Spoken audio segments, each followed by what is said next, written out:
সুপ্রিয় দর্শক, সবাইকে স্বাগত জানাচ্ছি টিভি24 টেলিভিশন আয়োজিত নিয়মিত অনুষ্ঠান আওয়ার ডেমোক্রেসি। আমি হাবিব রহমান আছি আপনাদের সাথে। আগামী 27শে জুন সিএনএন-এর প্রেসিডেন্সিয়াল বিতর্কে অংশ নেবেন প্রেসিডেন্ট জো বাইডেন ও সাবেক প্রেসিডেন্ট ট্রাম্প। সর্বশেষ বেশ কয়েকটি জরিপে, যেমন CBS, PBS, CNN survey, Fox News সার্ভেতে দেখা যাচ্ছে বাইডেন ট্রাম্পের থেকে 2-1 পয়েন্ট এগিয়ে আছেন। আবার কিছু কিছু জায়গায় সমান বা ট্রাম্পও অল্প ব্যবধানে এগিয়ে আছেন। এখানে অত্যন্ত গুরুত্বপূর্ণ একটি ব্যাপার হলো ব্ল্যাক আমেরিকান, লাতিনো এবং তরুণ ভোটারদের মধ্যে বাইডেনের সমর্থন কমছে। এদিকে হোয়াইট ভোটার যারা আছেন, শ্বেতাঙ্গ ভোটার, তাদের মধ্যে ট্রাম্পের সমর্থন বাড়ছে। চলতি মাসের শুরুর দিকে দেশের দক্ষিণ সীমান্তে শরণার্থী প্রবেশের উপর কঠোর নির্বাহী আদেশ দেন প্রেসিডেন্ট জো বাইডেন। আবার কদিন ঠিক আগেই, এই সপ্তাহে আমার মনে হয় মঙ্গলবার, যদি মিস্টেক মানডে অথবা সোমবার হতে পারে, শর্ত সাপেক্ষে 500,000 অভিবাসীকে বৈধতা দেওয়ার ঘোষণা দিয়েছেন তিনি। পক্ষান্তরে ট্রাম্পও একটি ঘোষণা দিয়েছেন আজ, এবং সেটি আজকে রাত 10টায় আমরা আলোচনা করব। যারা নিয়মিত দেখে থাকেন দ্য অ্যানালিসিস, সেখানে দেখবেন। আন্তর্জাতিক উল্লেখযোগ্য কয়েকটি বিষয়ের মধ্যে একটি হলো রাশিয়ার প্রেসিডেন্ট পুতিনের নর্থ কোরিয়া এবং ভিয়েতনাম সফর। কিম জং উনের সাথে প্রতিরক্ষা চুক্তি স্বাক্ষর করেছেন পুতিন। লেবানন এবং ইসরায়েলের যুদ্ধের আশঙ্কা দিন দিন বাড়ছে। হিজবুল্লাহ আইডিএফ থেকে অপরদিকে হিজবুল্লাহ এবং আইডিএফ একে অপরকে হুমকি দেওয়ার পর থেকে প্রতিদিনই পাল্টাপাল্টি হামলা চলছে। গাজা পরিস্থিতি নিয়ে দোহায় বৈঠক করছেন ইরানের অ্যাক্টিং ফরেন মিনিস্টার ও কাতারের প্রধানমন্ত্রী, এবং সেখানে হামাস নেতা ইসমাইল হানিয়ার সাথে ইরানের কূটনৈতিকদের আলোচনা হয়েছে। আরেকটি গুরুত্বপূর্ণ বিষয় হলো ইউরোপিয়ান ইউনিয়নের নির্বাচনে কট্টর ডানপন্থীদের জয়াকার, এবং বড় ধাক্কা খেয়েছেন ফ্রান্স এবং জার্মানির নেতারা। এই সমস্ত বিষয়ে আজ আলোচনার জন্য আমার সাথে যোগ দিচ্ছেন হাসান ফেরদৌস, সাংবাদিক, লেখক, গবেষক। স্বাগত জানাচ্ছি আপনাকে। এবং আমাদের সাথে আরও আছেন প্রফেসর গোলাম M Matbar, Monmouth university, new jersey. আপনাকেও স্বাগত জানাচ্ছি। অনেকদিন পর আপনাকে দেখছি আমি, আশা করি আপনি ভালো আছেন। আমি শুরু করব আপনারই ইউনিভার্সিটির একটি জরিপের মাধ্যমে। এই জরিপে বলছে যে অর্ধেকেরও বেশি আমেরিকান দে আর সাফারিং।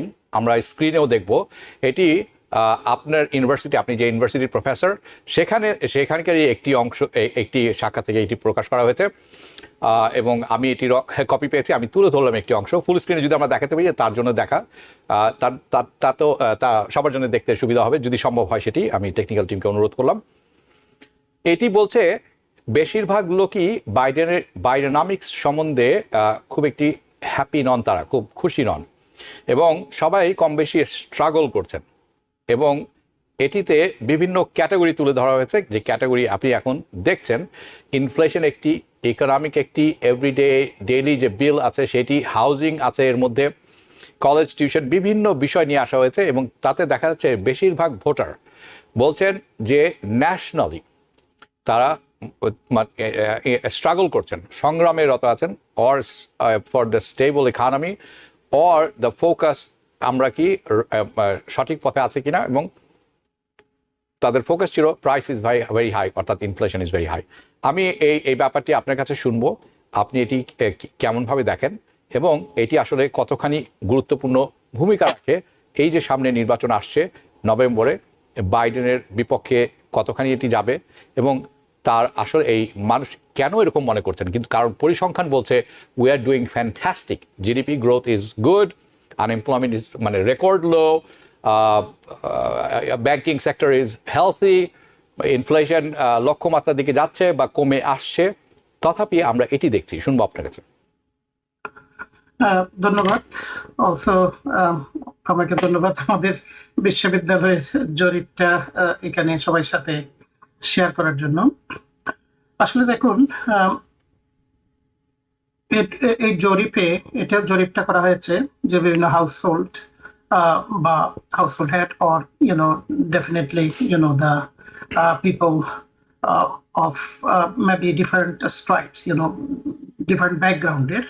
তো আমি যেটা বলবো আসলে দেখুন, আমি জরিপের ব্যাপারে যেটা আপনি নিজেই বলেছেন যে আমরা যদি এক্সপার্ট ভিউ দেখি, এক্সপার্ট ওপিনিয়ন দেখি, তাহলে আমরা দেখছি economy is doing fantastic in United states. আমরা দেখছি ইনফ্লেশনের কথা বলা হচ্ছে, ইকোনমির কথা বলা হচ্ছে, everything like the bills and everything. আসলে দেখুন, এই ট্রেন্ডটা কিন্তু শুরু হয়েছে যে ইনফ্লেশন, প্রাইস হাইকিং, জিনিসপত্রের যে দাম বেশি বেড়ে যাচ্ছে, এটা কিন্তু আসলে আপনার কোভিড এর পর পরে শুরু হয়েছে। Still কিন্তু আমরা জানি কোভিড এর যে যে আপনার যে লস যেটা হয়েছে, প্রোডাকশন লস, এটা আমরা জানি এখনো রিকভার করার দিকে, but still that influences there, এই প্রভাব কিন্তু এখনো পর্যন্ত আছে। আমরা জানি যে এখনো সাপ্লাই চেইন এগুলো, প্লাস বর্তমান যে যুদ্ধ যে বিভিন্ন ফ্রন্টে চলছে, সেগুলো একটা ফ্যাক্টর। তো এখানে আপনি দেখুন, আপনাকে দেখতে হবে, ইয়েস, হয়তো সাধারণ মানুষ ফিল করছে ইনফ্লেশনটা, সাধারণ মানুষ প্রাইস হাইকিংটাও ফিল করছে, এটা একটা ফ্যাক্টর। আমি সাধারণ মানুষকে কোনো সময় আমি ডিনাউন্স করব না। মানুষ আমরা we are actually buying the things, commodities and services, তাই না, যে বাজার থেকে করছি।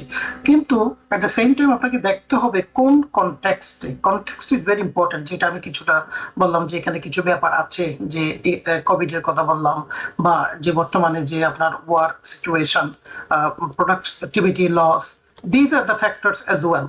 তো যেটা এক্সপার্ট ওপিনিয়ন, তারা যেটা প্রেক্ষাপট যেটা দেখে, তারা ওভার দ্য ইয়ার্স, তারা over what's actually happening in the world, they look at all those thing, এবং ইকোনমিক যে সূচকগুলো আছে সেগুলো দেখেই কিন্তু তারা মতামতটা দেয় যে ইকোনমি ইজ ফ্যান্টাস্টিক। আপনি আগে 5 বছর আগে যে প্রাইসটা আপনি পেয়েছেন, সেই মূল্যটা এখন কিন্তু আপনি পাবেন না। You have to pay more, and that's what is happening. People are concern যে জিনিসপত্রের দাম বেড়ে যাচ্ছে, ইনফ্লেশন হচ্ছে, জনগণের তো লাইভলিহুড মেইনটেইনের যে ইনকাম, ওইটা তো বাড়ছে না। So people actually getting that punch, এই প্রভাবটা কিন্তু হাউসহোল্ডের উপর পড়ছে। So if you even compare, আপনি অন্য দেশে দেখুন না কেন, আপনি সাধারণ মানুষকে এটা রিয়েলাইজ করতে হবে। If you look around the world, আপনি কোন দেশে বাড়ে নাই আপনি বলুন, আপনি উন্নত বিশ্ব বলেন বা উন্নয়নশীল দেশে বলেন, যে কোনো দেশে আপনি দেখবেন যে প্রাইস কিন্তু সবখানেই বেড়েছে, এন্ড ইনফ্লেশন হচ্ছে। কম্পারেটিভলি আপনি কেন অর্থনীতিবিদরা বলছে the economy is fantastic in United States, because they look at the thing inter alia, among সব কিছুর ফ্যাক্টরের মাঝে কিন্তু আপনাকে বিচার করতে হবে। So this are the situation. হ্যাঁ, এটার একটা প্রভাব কিন্তু আপনি যেটা বলছেন যে কতটুকু ইয়াতে পড়বে, যে নির্বাচনে স্বাভাবিকভাবে মানুষ কিন্তু they actually pay attention to their day to day business। কিন্তু আমার কাছে কেমন যেন মনে হয়, আমি কয়েকদিন যাবত এটা নিয়ে আসলে চিন্তা করছিলাম, যে আমরা একটা কথা বলি যে মানুষ মনে হয় যেন যে nothing is enough for people. আমাদের নিজেদের একটু কনসিডারেট হতে হবে, আমাদের নিজেদের একটু দেখতে হবে what's happening in the whole world and how are we doing, আমরা কম্পারেটিভ অন্যের তুলনায় কি কতটুকু অবস্থায় আছি। So all those factors I think matters. জরিপ যেটা বলছে, আমি বললাম সাধারণ মানুষের প্রতিফলন, এটা সাধারণ মানুষ যেটা অনুভব করছে তারই প্রতিফলন। At the same time, আপনি যে সুন্দরভাবে বলছেন ইকোনমিস্টরা কি বলছে, বিশেষজ্ঞরা কি বলছে, that is also I think a matter. সুতরাং আমি মনে করি যে রাজনীতিতে এর ফ্যাক্টরটা মানুষকে বোধহয় একটু বিবেচনা করা উচিত, যাতে তাদের যে উইজডমটা যাতে কাজে লাগায়। ওকে, আমি আপনার কথা শুনছিলাম, আমি একটু আপনাকে থামি। প্রশ্নটি আসলে আমাদেরকে একটু সহজভাবে করতে পারি আমি, কিন্তু আমি এই প্রসঙ্গ থেকে সরে আসবো। সেটি হচ্ছে, যদিও আমরা দেখছি পরিসংখ্যান বলছে সবকিছু ওয়ান্ডারফুল, কিন্তু মানুষ খুশি না, এবং তারা দোষারোপ করছেন বাইডেনের বাইডেনমিক্সের ব্যাপারে। এই প্রসঙ্গটি আসল প্রশ্ন ছিল। কিন্তু আপনি যেটি বলছেন সেটি হচ্ছে যে সব দেশই কম বেশি সাফার করেছে, এবং আমাদের সবার একটু সহনশীল হওয়া উচিত। মেবি বাট এই প্রসঙ্গে আমি আসবো কিছুক্ষণ পর।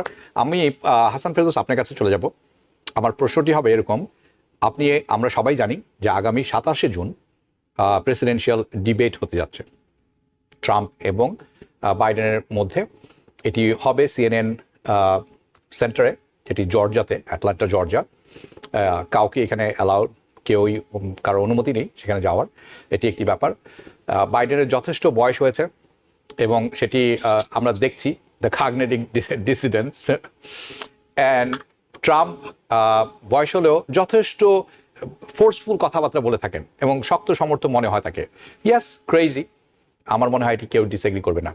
এই ডিবেটটি কতখানি গুরুত্বপূর্ণ তাদের দুজনের জন্য, তাদের কৌশল কি হতে পারে, এবং এটি কি আগামী নির্বাচনের ভাগ্য নির্ধারণ করে দিবে কিনা, আপনি কি মনে করেন? Because people sneeze. Because not everyone washes their hands. Because kids touch a lot of things. Set a date to get your COVID shot and RSV if eligible. Because if you're wondering, should I get my COVID shot? Think about other people. Learn more at nj.gov/health/vaccines. ধন্যবাদ হাবিব ভাই, ভদ্র ভাই, শুভেচ্ছা আপনাকে। গরমের মধ্যে সবাই আশা করি আপনারা সুস্থ আছেন। ডিবেট সবসময় গুরুত্বপূর্ণ, বিশেষ করে যখন রেসে টাইট হয় তখন। যদি ধরা যাক এই রেসে বাইডেন বা ট্রাম্প 10-12 পয়েন্ট এগিয়ে থাকতো, ডিবেটটা তো গুরুত্বপূর্ণ হতো না। যেহেতু খুব টাইট রেস, আপনি নিজেই বলেন একটু আগে যে 1-2 পয়েন্টে হয় ট্রাম্প এগিয়ে হয় বাইডেন এগিয়ে, এই অবস্থায় ডিবেটটা will be a determining factor, কোনো সন্দেহ নেই। লক্ষ্য করে দেখবেন যে এই ডিবেটের প্রথম পর্যায়ে বারবার ট্রাম্প বলার চেষ্টা করল যে বাইডেন পারবেই না। সে তার কথা ছিল যে বাইডেনকে কোকেন খেয়ে দাঁড়াতে হবে মঞ্চে, তাকে দাঁড়াতেই পারবেন। তার মানে এক্সপেকটেশনটা সে গ্রো করে দিয়েছে।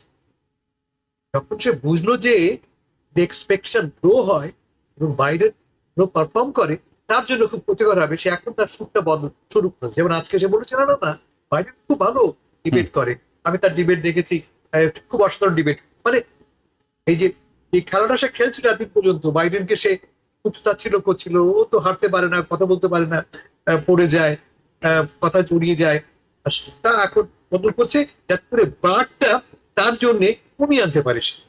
এখন কেন গুরুত্বপূর্ণ, কেন এই ডিবেটটা আমরা ধরছি কতগুলি স্পষ্ট কারণ। তার একটা কারণ আপনি নিজেই বললেন, বয়সটা আমরা বয়স কিন্তু লোকের পারসেপশন হচ্ছে বাইডেন বোধহয় বেশি বৃদ্ধ, হুইচ ইজ ট্রু, বাইডেন বেশি বৃদ্ধ। এটা একটা কারণ। কারণ একটু আগে মাধব শুনলাম, আপনার কথা শুনলাম যে অনেকের ধারণা আগে ট্রাম্প প্রেসিডেন্ট ছিল অনেক ভালো ছিল, থিংস আর মাচ বেটার। কেমন বাইডেনকে দুটো জিনিস, সে দুর্বল নয়, অর্থ নয়, এটা একটা he must define who Trump is. এই লোকটা এটাকে ডিফাইন, তাদের মধ্যে ট্রাম্প নিজেকে যে ডিফাইন করে। আপনি একটু আগে বললেন খুব শক্তিশালী, কথাবার্তায় দিতে। বাইডেন টাইপ যে একটা, আমি কার সাথে পাই। হাসান ফেরদৌস, আমি কি আপনাকে একটু থামাতে পারি? আপনার রুমে যদি ফ্যান চলে থাকে, এটা যদি ওকে, তাহলে আপনি যদি আপনি অত্যন্ত গুরুত্বপূর্ণ কিছু কথা বলছেন, আমি চাই আমাদের ভিউয়াররা শুনুক। আপনি যখন সামনে পেছনে আসেন তখন আপনার কিছু কথা হারিয়ে যাচ্ছে। I know it's difficult, you are excited. Okay, চলুন শুরু করুন। আচ্ছা, তাহলে বাইডেনের দায়িত্ব তাকে ডিফাইন। এর আগে একটা কথা বাইডেন বলেছিলেন যে আমি তো ঈশ্বর নই, যখন তুমি আমাকে কম্পেয়ার করবে, আমার সঙ্গে ফাইট করছে কে তাকে তুমি দেখো, compare me with the person I am competing with, তার বিরুদ্ধে কম্পিট করছি আমি। সে হচ্ছে গিয়ে একজন কনভিক্টেড ফেলেন, বারবার এই কথাটা সে বলবে। কিন্তু চ্যালেঞ্জটা হবে দুজনের জন্যই ফরওয়ার্ড লুকিং। পেছনের কথা যদি বলি আমি, এই 2000 সালের নির্বাচন, ট্রাম্প যেটা বারবার, ট্রাম্প একদিন কি করে এসছে, তার কিন্তু কোনো ভিশন আমাদের প্রেজেন্ট করেনি। সে বারবারই একটা কথাই বলছে 2000 সালের নির্বাচন চুরি হয়েছে, রিগড ইলেকশন। আমরা কি সে কথা শুনতে আগ্রহী? আমরা কি চাই সে কথা শুনতে যে নির্বাচন কি হয়েছে, নির্বাচন কি হবে এই নিয়ে তুমি কথা বলো। ফলে আপনাদের হয়তো মনে আছে গতবারের 2000 সালের ডিবেটের সময়, প্রথম ডিবেটে কি হয়েছিল? প্রথম ডিবেটে বারবার ট্রাম্প এসে বাইডেনকে বাধা দিচ্ছিল। বাইডেন কথা বলছেন, ট্রাম্প এসে তাকে বাগড়া দিচ্ছে, এবং এক পর্যায়ে বাইডেন বলতে বাধ্য হলেন, উইল ইউ স্টপ ম্যান, তুমি কি থামবে? আমি আপনার কথা শুনতে পাচ্ছি না, কিন্তু দ্যাটস ওকে, কন্টিনিউ। বলতে বাধ্য হলেন ট্রাম্প, বাইডেন, যে থামো তুমি, এটা ইটস নট প্রেসিডেন্সিয়াল, এইবারে যেটা ঘটছে এবারে ডিবেটে মাইক্রোফোন থাকবে অফ। যখন বাইডেন কথা বলবেন ট্রাম্পের মাইক্রোফোন তখন অফ। এটা কার জন্য সুবিধাজনক? এটা কিন্তু অ্যাডভান্টেজ ট্রাম্পের ন্যাচারাল ইম্পালসটা কি? বাগড়া দেওয়া, কথা বলা, ন্যাচারাল ইম্পালস। এখন তো মাইক্রোফোন সাইলেন্ট আছে, ফলে সে বাগড়া দেওয়ার সুযোগটা নেই। ফলে এটা হচ্ছে গিয়ে সুবিধা, অ্যাডভান্টেজ ট্রাম্প। কিন্তু আবার কোনো অডিয়েন্স নেই, হুইচ ইজ অ্যাডভান্টেজ বাইডেন। কারণ ট্রাম্প এনার্জি ড্র করে ফ্রম দ্য অডিয়েন্স নেই, ফলে এই সুযোগটা পাচ্ছে বাইডেন। এখন আমরা দেখবো যে দুজন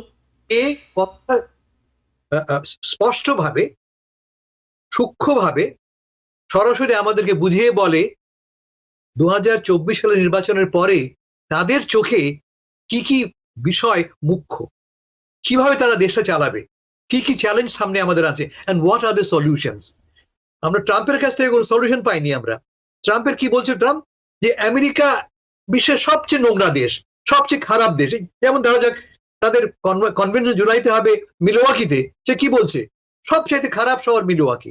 তার কনভেনশন সেখানে, সে বলছে সেটা হবে সব। এখন সে সুর বদলাচ্ছে সে। ফলে তার ভিশনটা কি? Negative vision. তার ভিশনটা হচ্ছে দিকে। বাইডেনের ভিশনটা কি? সানশাইন একটা approach. America is the most, is the smartest, brightest, most hopeful একটা নেশন। বাইডেনের বক্তব্য, এই দুটো বক্তব্যকে ব্যালেন্স করতে হবে উইথ ফ্যাক্টস। একটা বলা যায় যে খারাপ দেশ, সেই খারাপ দেশটা তুমি প্রেজেন্ট যাচ্ছ কেন? আর বাইডেন যদি বলে সবই ভালো, তাহলে লোকে অসুখী কেন? একটু কথা বলবো আমরা ইকোনমি নিয়ে, if everything is so good, তাহলে লোকে অসন্তুষ্ট কেন হবে? তুমি এত পিছনে পড়ে আছো কেন? ফলে এই ব্যাখ্যাগুলি তাদের দিতে হবে। জিতবে কে? আমার ধারণা যে অ্যাডভান্টেজ বাইডেন, সিম্পলি বিকজ বাইডেনের বিরুদ্ধে এমন একজন লোক যিনি একজন কনভিক্টেড ফেলন। ফলে আমার ব্যক্তিগত বিশ্বাস। কিন্তু এও ঠিক যে Trump is a good ডিবেটার, except that কখনো ফোকাস থাকে না সে, কিন্তু তার কথা বলার অনেক ওকে হচ্ছে যে সে জিততে পারে। ওকে, আমি ছোট করে এক কথায় জানতে যাব, এই ডিবেট কি তাদের ভাগ্য পরিবর্তন করে দিবে অথবা ঝুঁকিতে ফেলে দিবে? না। কেন এত আগে ডিবেট হচ্ছে? ডিবেট হয় অনেক পরে, এটা কনভেনশনের পর, জুলাইয়ের পরে সেপ্টেম্বর ডিবেট এত আগে কেন হচ্ছে? বাইডেনের কাছ থেকে প্রস্তাবটা যাতে করে রিকভার করতে পারে। ধর যাক প্রথম ডিবেট হয়ে গেল, ডিবেট হেরে গেল Biden, but he has another 3 months to recover from the debacle. এই কারণে এটা আগে করা। Very strategically done. খুব ওকে, খুব ভালো লাগলো। আমি আমাদের অনেকগুলি বিষয় কভার করতে হবে, তো আমরা একটু প্রিসাইজ থাকবো এর পরে। আমি একটি জরিপ দেখাবো এখন, যেটি CNN এর জরিপ। সেটির মধ্যে থেকে আমি প্রশ্নে চলে যাবো। চলুন দেখে নিই প্রথমেই। You go from 7%, single digits at this point in 2020, to now 21%. ওকে, আমি চলে যাব অধ্যাপক গোলাম মাতবর আপনার কাছে। আপনি দেখলেন যে ব্ল্যাক ভোটারের হারাচ্ছেন বাইডেন, তাদের সমর্থন হারাচ্ছেন, কমছে। ওয়াই, কেন এটি, এবং উনি কি করতে পারেন? আসলে এটা আমার কাছেও খুব মনে হয়েছে, আমি জরিপটা দেখেছি, ইটস ভেরি কনসার্নিং। এই ব্ল্যাক ভোট, বিশেষ করে মাইনরিটি ভোট, আমার মনে হয় কতগুলো জিনিস এখানে আপনার বিরাট factor. Particularly as I mention, আপনার একটু আগে যে বললাম যে ইকোনমিতে এটা কিন্তু তাদেরকেই বেশি হার্ট করছে, যে যেটা আমরা আলাপ করতেছিলাম বাইডেনমিক্সের। ইনফ্যাক্ট অ্যাকচুয়ালি বাইডেনমিক্সের যে তার যে পরিকল্পনা ছিল বিল্ড ব্যাক বেটার, আপনি জানেন, সেটাও কিন্তু সে পুরোটা কিন্তু করতে পারে নাই, পার্টলি করেছেন। সো ইভেনচুয়ালি দেখা যাচ্ছে ব্ল্যাক ভোটাররা বা মাইনরিটি, মার্জিনালাইজড যারা পিছিয়ে পড়ে, তারা কিন্তু আরো মার্জিনালাইজড হচ্ছে। এখানে কিন্তু হার্ড রিয়ালিটিটাই কিন্তু রিফ্লেক্টেড হয়েছে। আর আরেকটা যেটা আমি বলবো, যে ব্ল্যাক ভোটারদের বিশেষ করে যেভাবে বোধহয় রিচ আউট করা উচিত, যে ডেমোক্রেটিক পার্টি আমি এখনো দেখছি they are suffering from the lag worker. এই ল্যাগ ওয়ার্কিং, আপনি দেখুন টিম স্কট যে সেনেটর, তারা কিন্তু যেইভাবে যে অ্যাবসলিউট যে লাইজ বলেন, কনস্পিরেসি বলেন, এগুলো সাকসেসফুল হচ্ছে। They are actually going to the people. right, being a minority leader. So these people, at the same time, আমি বলবো ডেমোক্রেটিক পার্টি তো যে যথেষ্ট আপনার ব্ল্যাক ভোটার লিডার আছেন ব্ল্যাক পপুলেশনের, মাইনরিটি পপুলেশনের, বাট আমার মনে হয় যে they are not reaching out to those minority voter.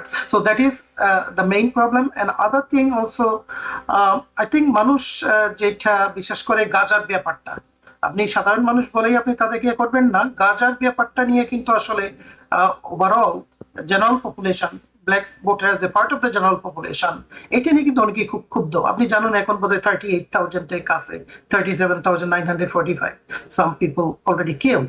So that backlash also, coming here as well. এবং আমরা জানি যে দেশে ক্রাইম রেট কমেছে, which is a very good sign. জো বাইডেনের কতগুলো আপনার দেখবেন যে কতগুলো ভালো দিক যেটা সে ধরে রাখতে বলতে পারবে।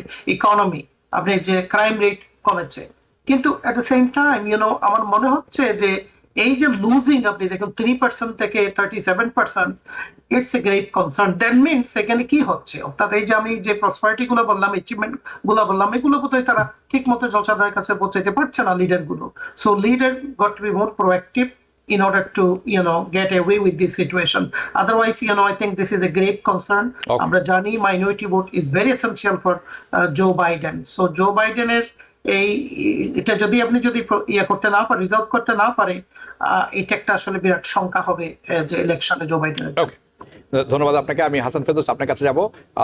সিমিলার প্রশ্ন হবে কিন্তু একটু ডিফারেন্ট। এই যে পরিসংখ্যানটি আমরা দেখতে পেলাম, এতে আমরা বুঝছি যে ব্ল্যাক, লাটিনো, নারী তরুণ ভোটারদের সমর্থন কমেছে বাইডেনের পক্ষে। বিশেষ করে সুইং স্টেটে কতখানি ঝুঁকিতে পড়তে পারেন বাইডেন, এটি একটি অংশ প্রশ্নের। দ্বিতীয় যে প্রশ্নটি আমি এটির সাথে জুড়ে দিতে চাই, আমরা সবাই জানি বাইডেন নতুন ইমিগ্রেশন নীতি ঘোষণা করেছেন। সো বাইডেনের যে নতুন সীমান্ত নীতি ও ইমিগ্রেশন পলিসি ঘোষণা করেছেন, এটিকে কি আপনি খুব বড় করে দেখছেন, এবং আপনি কি মনে করেন খুব দেরি হয়ে গেল? আমরা যেটি বলে থাকি সাধারণত, is it too little too late? দুটো কথা। প্রথমত, ঠিক পরিসংখ্যান দেখলাম আমরা নির্বাচনের আগে যে এই পরিসংখ্যানটা আসছে, মাথা রাখতে হবে যে দুই দলেরই, ট্রাম্পেরও বাইডেনেরও কিছু কিছু ভোটিং ব্লকস আছে। এখন কালো মানুষরা প্রধান তাদের ব্লক। ট্রাম্পের জন্য ইভ্যাঞ্জেলিক্যালরা এবং হোয়াইট মেল ভোটাররা মেজর ব্লক। এবং এই যে আমরা দেখতে পাচ্ছি যে কালোদের মধ্যে, যুবকদের মধ্যে, নারীদের মধ্যে, লাতিনোদের মধ্যে ট্রাম্পের বাইডেনের সমর্থন কমছে, এটা মূলত নির্বাচন পূর্ব চিটেরি। নির্বাচনের আগে আমরা আমার বিরক্তিটা প্রকাশ করছি, আমাদের হতাশার প্রকাশ করছি, কিন্তু আমি মনে করি না যে এরা বড় সংখ্যায় ট্রাম্পকে ভোট দেবে। যেমন ধরা যাক, এক্সাম্পল দিয়ে আপনার সেখানে আমরা 17% ভোট বাইডেন প্রাইমারিতে বাইডেনের পক্ষে ভোট না দিয়ে মূলত গাঁজা প্রশ্ন বাইডেনের পলিটিক্যাল বিরক্তি প্রকাশ করছে, তারা আনকমপ্লিট। এর মানে কি এই 17% মিশিগান ট্রাম্পের পক্ষে ভোট দেবে না? এটা আমরা আমাদের বিরক্তি প্রকাশ করি। এবং এই যে সমস্ত জরিপগুলি দেখতে পাচ্ছি আমরা, এই জরিপগুলি বাস্তবতাকে রিফ্লেক্ট করে না। এই মুহূর্তের বাস্তবতা, কিন্তু নভেম্বরের বাস্তবতা এটা একটা। আর একটা জিনিস দেখাই আপনাকে আমি, যেটা রিয়েল যেটা হচ্ছে যে মূল যে ভোটিং ব্লকস আছে, যেমন বাইডেন কখনোই হোয়াইট ইভেঞ্জেলিক্যাল পাবেন না, গ্যারান্টি। একইভাবে ট্রাম্প কালোদের সিগনিফিকেন্ট ভোটিং ব্লকস তিনি পাবেন, মেবি 5-7 পাবেন, 1.21% আমরা দেখতে পাচ্ছি। মেইন ফোকাসটা ইন্ডিপেন্ডেন্ট। এবং যদি আপনি ফলো করে থাকেন, যে আপনি যেই ওপিনিয়ন পোলের কথা বললেন, তাহলে দেখতে পাচ্ছি আমরা যে উল্টো চিত্র। ইন্ডিপেন্ডেন্টের মধ্যে 11% গ্রো করেছে বাইডেনের সমর্থন, ইন্ডিপেন্ডেন্টের মধ্যে 11% গ্রো করেছে। কেন? এবং এটা করেছে কখন? ট্রাম্পের কনভিকশনের পরে। যখন ট্রাম্প 34 কাউন্টে দোষী প্রমাণিত হলে, তখন থেকে তার ফাইট শুরু হয়েছে। আমি ট্রাম্প বাইডেন নয়, আমি নিজেকে প্রশ্ন করবো, আপনি চাই আমার প্রেসিডেন্ট আগে আসামি? এই প্রশ্নটা আপনি আপনি যদি ট্রাম্পের সমর্থক হন, কিন্তু আপনি যদি ইন্ডিপেন্ডেন্ট হন, this will be a question, you will be asking yourself. ফলে দেখতে পাচ্ছি আমার ট্রাম্প বাইডেনের এই মাঝখানের লোকরা গ্রো করছে। একটু আগে আপনি বললেন ফক্স, আপনি উল্লেখ করেননি, ফক্স নিউজ সবচেয়ে পার্শিয়াল একটি সংগঠন, তারা একটা রিলিজ করেছে তাহলে দেখতে পাচ্ছি আমরা যে 2% এগিয়ে আছেন বাইডেন, প্রথমবারের মতো 2% তিনি এগিয়ে আছেন। এটা কবেকার কথা? Only the conviction, correct. উনি সাব্যস্ত করেন ক্রিয়েটার, ফলে এই ফলাফলটা এটা চূড়ান্ত হয়। তবে এটা লক্ষণ বলতে পারি আমরা, কিন্তু আমার ধারণা যে বাইডেনের হাতে এনাফ সময় আছে to recover, two Regain his voting block. খুব ছোট্ট করে বাইডেন, ঠিক আছে, এটি খুব সুন্দর করে বলেছেন এবং ইটস লজিক্যাল, কিন্তু আরেকটি তথ্য আমার কাছে আছে, সেটি হচ্ছে ট্রাম্প ওয়াইড ভোটার গেইন করেছেন। How do you explain that? না, আমি অফকোর্স হোয়াইট ভোটার মধ্যে বোঝা যাচ্ছে কাদের, মূলত 50 ঊর্ধ্ব পুরুষদের মধ্যে গেইন করেছে, 50 ঊর্ধ্ব। একইভাবে কিন্তু that's quite natural. But what is Trump, what is Republican party today? আমি এটা গণকে বুঝিয়ে বলেছি। রিপাবলিকান পার্টি হচ্ছে 3টে বেসিক প্রিন্সিপালের পার্টি। 1 Christian, 2 conservative, 3 white. এই 3টা হচ্ছে বেসিক প্রিন্সিপাল। আমার মেইন স্টে হচ্ছে, আমার মূল শক্তি হচ্ছে ক্রিশ্চিয়ান ভোটার্স, কনজারভেটিভ ভোটার্স এবং হোয়াইট ভোটার্স। এটা গ্রো করবেই কারণে যে আমরা unhappy with the Biden administration policy on all issues, on immigration, on war in Ukraine, on Gaza, on every issue আমরা অসুখী হতে পারি আমরা, but mainly among these 3 groups, conservative, white and Christian. কেমন? কিন্তু একটু আগে আমি কি বললাম, যারা নির্বাচনের ফলাফল নির্ধারণ করে কে, চিরকালে কিন্তু মাঝখানের লোকেরা। আমার যে ভোটিং ব্লক, ট্রাম্পের যে 34% অথবা বাইডেনের যে 40%, তার কিন্তু কোনো পরিবর্তন হবে না। জিততে হবে আপনাকে মাঝখানে যারা আছে, এবং আই ক্লিয়ারলি সি এই মাঝখানের লোকেরা শিফট করছে from Trump to Biden, and that will decide the outcome in November. আমি মনে করি এটি অত্যন্ত গুরুত্বপূর্ণ একটি ব্যাপার, যেটি এটি আমরা আলোচনা করছিলাম ইউএস মানে লোকাল যে ফেডারেল লেভেল পলিসি এবং ইলেকশন নিয়ে। আমি আমার দৃষ্টি এখন নিয়ে যাব আন্তর্জাতিক পর্যায়ে, এবং সেখানে আমরা থাকবো বেশ কিছুক্ষণ। ভাই, আমি একটা বলতে ভুলে গেছি যে আপনি বলেছেন অন ইমিগ্রেশন, ও Biden policy on immigration. Yes, আমি মনে করি যে এটা হচ্ছে বাইডেনের একটা চূড়ান্ত চেষ্টা, তার যে ভোটাররা আছে, লাতিনো ভোটার এবং ইয়াং ভোটার, তাদেরকে আকর্ষণ করা। এটা পিছিয়ে গেছি আমরা, তাদেরকে ধরে রাখবার। এখন ঢাকার তিনি এখন স্টেট রাইট অফ করার কথা বলছেন, নতুন ইমিগ্রেশন পলিসি, পাশাপাশি তিনি রেস্ট্রিকশন দিচ্ছেন দক্ষিণের সীমান্ত বরাবর। এটা টু লিট হতে পারে, জি, এটি গুরুত্বপূর্ণ। আমি কিছুটা শুনবো আপনার কাছে। আমরা নর্থ কোরিয়া রাশিয়া প্রতিরক্ষা চুক্তি, ইসরায়েল লেবাননের যুদ্ধে জড়ালে কি পরিণত হবে, গাজায় যুদ্ধবিরোধী পরিস্থিতি সহ বিভিন্ন বিষয় আলাপ করব, যেটি বাকি রয়ে গেছে। কিন্তু আমাদের রয়েছে, নিতে হচ্ছে ছোট্ট একটি বিরতি। আপনারা যাবেন না কোথাও। Because people sneeze. Because not everyone washes their hands. Because kids touch a lot of things. Set a date to get your COVID shot and RSV if eligible. Because if you're wondering, should I get my COVID shot? Think about other people. Learn more at nj.gov/health/vaccines. বিরতির পর পুনরায় স্বাগত জানাচ্ছি। আপনারা দেখছেন hour democracy. আমি হাবিব রহমান আছি আপনাদের সাথে। আমি সরাসরি অনুষ্ঠানের দ্বিতীয় পর্বে চলে যাব। সেটি হচ্ছে আমরা নেতানিয়াহুর একটি বক্তব্য দেখব এবং শুনবো, এবং তারপরে বিশ্লেষণে যাব। চলুন দেখে নিয়ে গিয়ে। I said I deeply appreciated the support the U.S. has given Israel from the beginning of the war. Okay, professor Golam Madbar, আমি আপনার কাছে যাব। যেটি আমরা দেখলাম সেটি হচ্ছে নেতানিয়াহু দাবি করছেন যে বাইডেন অ্যাডমিনিস্ট্রেশন তাকে গোলা বারুদ দিচ্ছে না, ধরে রাখছে, যার কারণে তিনি হামাসকে শেষ করতে পারছেন না। এবং চার্চিলের একটি খুব বড় একটি বক্তব্য নিজের অংশ জুড়ে দিয়েছেন সেখানে। প্রশ্ন আপনার কাছে, এটি কি একটি অভিনয়, পিআর ক্যাম্পেইন? এটি কি বাইডেন, এটি একটি সম্ভাবনা? আরেকটি সম্ভাবনা হচ্ছে কি সত্যিই কি বাইডেন প্রশাসন স্লো করে দিয়েছেন? কিন্তু আমি যতদূর তথ্য পেয়েছি যে তারা স্লো করেছেন, কিন্তু 2000 পাউন্ডের যে বোমাটি আছে সেটি তারা দিচ্ছেন না।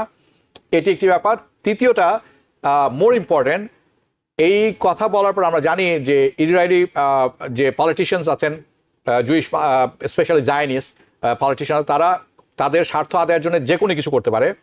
আপনি কি মনে করেন এই মুহূর্তে সে বাইডেনকে আন্ডার দ্য বাস ফেলে দিল এবং তারা চাচ্ছেন যে ট্রাম্প নির্বাচিত হোক? আপনি কি মনে করেন?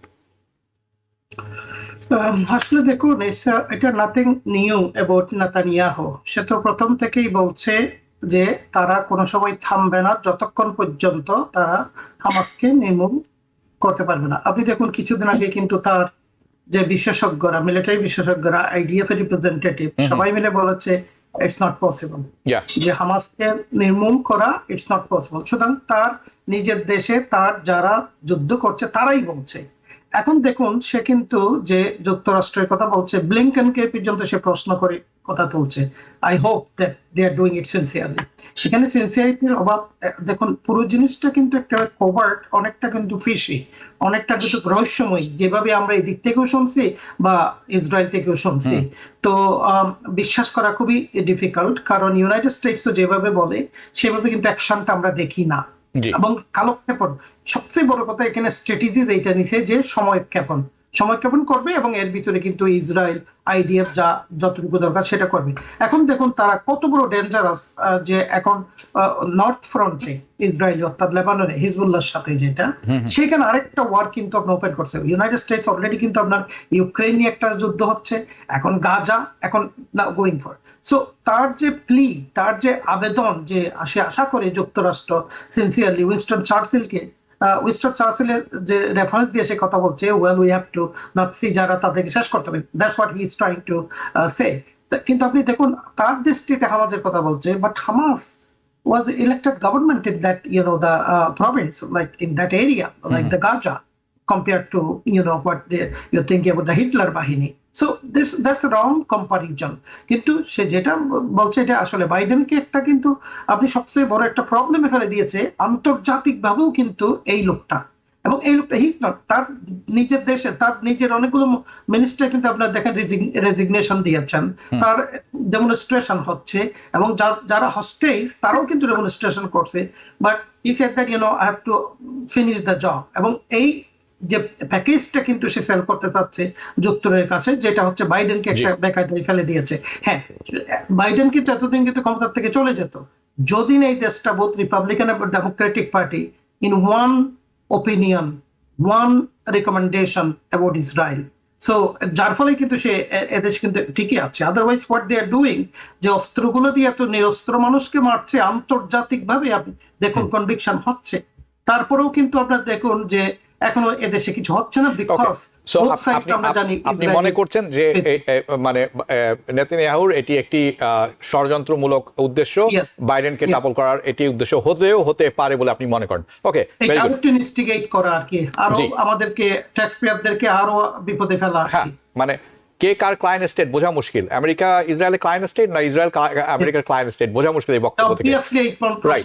Thank you. আমি হাসান ফেরদৌস আপনার কাছে চলে যাব। আন্তর্জাতিক পর্যায়ে থাকছি। নর্থ কোরিয়ার সাথে রাশিয়ার প্রতিরক্ষা চুক্তি আমেরিকা ও পশ্চিমা দেশগুলোর জন্য কি বার্তা বহন করে, এবং মোর ইম্পর্টেন্টলি উত্তর কোরিয়ার কাছে রাশিয়া সাহায্য সহযোগিতা চেয়েছে when it comes to arms, অস্ত্র সাহায্য সহযোগিতা। why? What does it mean? এটা হচ্ছে বাস্তবতা। বাস্তবতাটা কি? উত্তর কোরিয়া এবং রাশিয়া দুটোই কিন্তু এক ঘরে দেশ। আচ্ছা, তাদের পুরো বলেন। আমরা একটু সংক্ষিপ্ত থাকবো, কারণ আমি আরো দুটা বিষয় মানে খুব দ্রুত হলেও টাচ করতে যাবো। তাহলে যে এই দুই দেশ একে অপরের কাঁধে হাত রেখে এগোতে চাইছে। রাশিয়া যুদ্ধের ভারে নত হয়ে পড়েছে। কিভাবে বলি আমি? তাকে অস্ত্রের জন্য, মিউনিশনের জন্য, গোলাবারুদের জন্য হাত বাড়াতে হচ্ছে কার কাছে? উত্তর কোরিয়া, বিশ্বের দরিদ্রতম একটি দেশ। কিন্তু কখন আপনি রাশিয়া হচ্ছে বিশ্বের প্রধানতম একটি সুপার পাওয়ার, পরাশক্তি।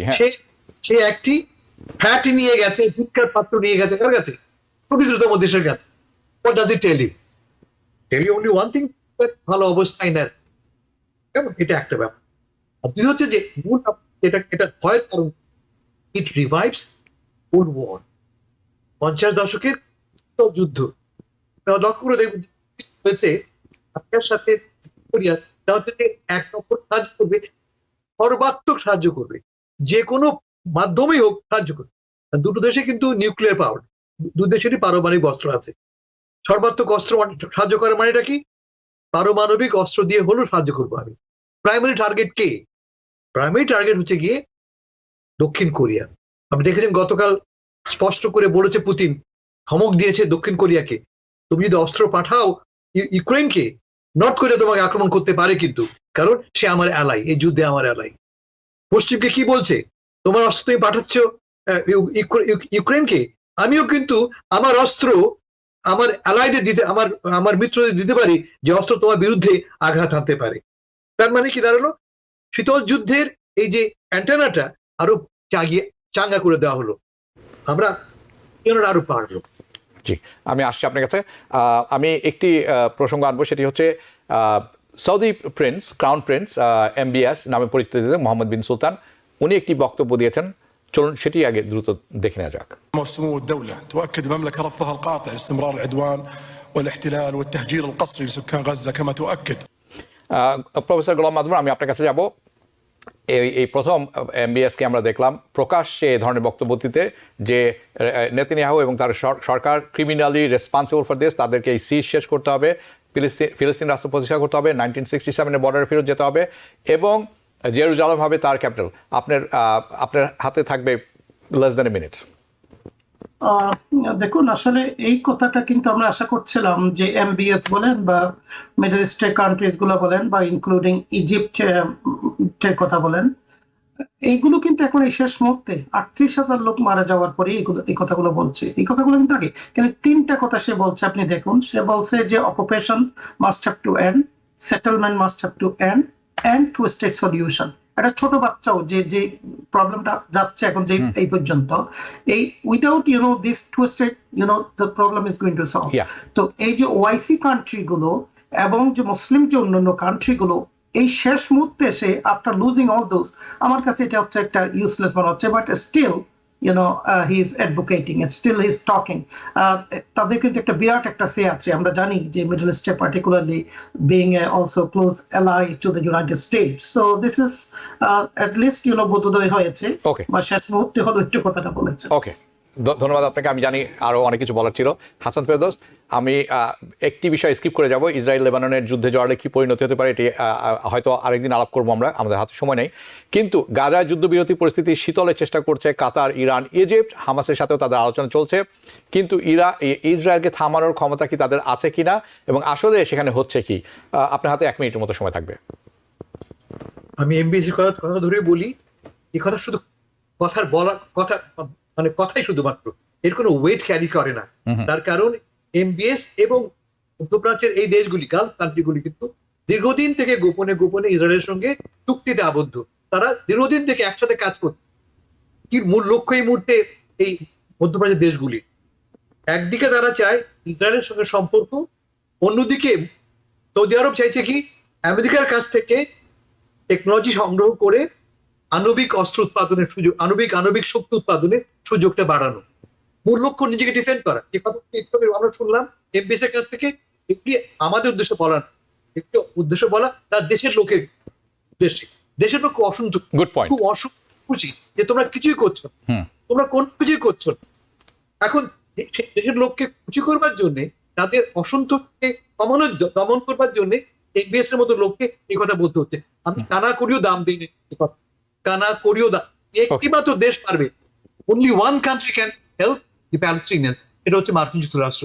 যদি আমেরিকা চায়, আমেরিকা আগামীকালই পারে বন্ধ করতে। আমেরিকা কি চায়? না, চায় না, অবশ্যই চায় না। ওকে, আমি ছোট্ট করে যদি আপনি বলেন যে এই যে কাতার, ইরান এবং হামাস নেতারা আছেন ইজিপ্টে, ছোট্ট করে, you have 30 seconds. Hasan Ferdous. আমি না, এগেইন এটা অনগোয়িং একটা প্রসেস। এই দেশগুলি চাইছে তাদের ভূমিকাটা এনফোর্স করতে, কিন্তু মজা হচ্ছে যে ইসমাইল ভদ্রলোক কাতার দোহাতে বসে আছেন, তিনি কার অতিথি? আমি আপনাকে একটু আগে বলছিলাম যে আমরা ভুলে যাই যে তার ব্যক্তিগত স্বার্থ রক্ষা করবার জন্য হাজার হাজার লোক প্যালেস্টাইনে, এই ছোট লোক মাত্র লোক কার জন্য উনি বলেছেন, আপনি দেখেছেন কি না, গোপন বার্তা তিনি পাঠিয়েছেন। তিনি বলেছেন কি যে আমাদের স্যাক্রিফাইস করতে হবে। স্যাক্রিফাইস করছে কে? তুমি তো করছো না, তুমি তো বেশ পোলাও মাংস খাচ্ছ বসে বসে কাতারে। স্যাক্রিফাইস করে সাধারণ প্যালেস্টিনিয়ানরা। তোমাকে রক্ষা করবার জন্য, তোমার স্বার্থ রক্ষা করবার জন্য মরছি আমি। আমি মনে করি ইটস অ্যাবাউট টাইম এই ব্লেমটা আমরা হানিয়াকেও, ইসমাইলকেও দেই আমরা, যে তোমার জন্যই এই দুর্ঘটনাটা ঘটলো, তুমি তোমার দায়িত্ব এড়াতে পারো না। হ্যাঁ, ধন্যবাদ হাসান ফেরদৌস। আপনি জানেন আমার কিন্তু অনেক কিছু বলার আছে, কিন্তু সময় আপনি সেটি জানেন। হ্যাঁ, but it is an interesting insight in a different perspective আপনি যেটি তুলে ধরলেন, এবং এটি আলোচনার অপেক্ষা রাখে।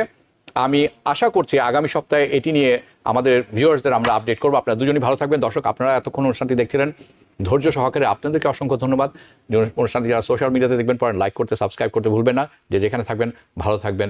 শুভরাত্রি। TBN 24 টেলিভিশন দেখতে আজই কল করুন 7187776556। লগ ইন করুন www.totalcablebd.com। নিউ ইয়র্ক থেকে সম্প্রচারিত TBN 24 টেলিভিশন বিশ্বজুড়ে বাঙালির কণ্ঠস্বর।